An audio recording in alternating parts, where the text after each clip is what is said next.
कुख्यात बदमाश हुसैन उर्फ टल्ली अब्बास दागीनावाला और उसके साथियों ने एक युवक पर सरेआम चाकू से हमला कर दिया। ये घटना भागल स्थित बुंदेलवाड़ इलाके में हुई, जहां वाहन पार्किंग को लेकर हुए विवाद ने खूनी संघर्ष का रूप ले लिया।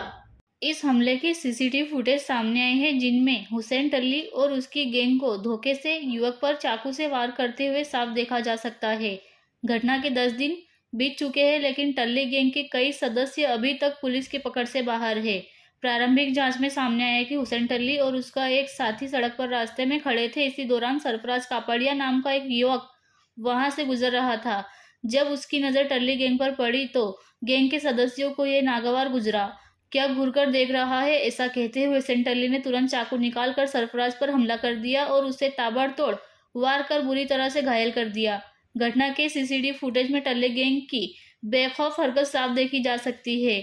इस हमले के बाद महिदरपुरा पुलिस स्टेशन में हुसैन टल्ली और उसके साथियों के खिलाफ मामला दर्ज किया है। पुलिस ने आरोपी की तलाश के लिए अलग अलग टीमें बनाई है, लेकिन अभी तक मुख्य आरोपी पुलिस की पकड़ से बाहर है। હું મારા ઘર જતો હતો બુંદેલાવાડ, મારી બીજી વાઈફ છે ત્યાં હું જતો હતો। આ લોકો ભાગલ ચાર હતા, જ્યાં લોચો મળે છે, આ લોકો ત્યાં મારે ફિલ્ડિંગ કરીને પહેલાંથી ઊભેલા હતા। ત્યાંથી હું જતો હતો, આ લોકો હુસેન ટલ્લીને મને બૂમ પાડીને અટકાવ્યું। એમ કીધું કે હું 5 મિનિટમાં તને મર્ડર કરી નાખીશ। તો આની વચતમાં હું બાતચીતમાં રહ્યો। આ લોકો પછાડી ડાયરેક્ટ મને વાર કર્યું તો મારી હાથ ઉપર લાગ્યું ને હું ત્યાંથી મારા બીજો હતો મારો એ મને હોસ્પિટલ લઈને ત્યાં ચાલ્યો। હમણાં સુધી આ લોકો કોઈ પકડાયો નથી, હમણાં સુધી આ લોકોનો કોઈ એ છે જ નથી રિસ્પોન્સ।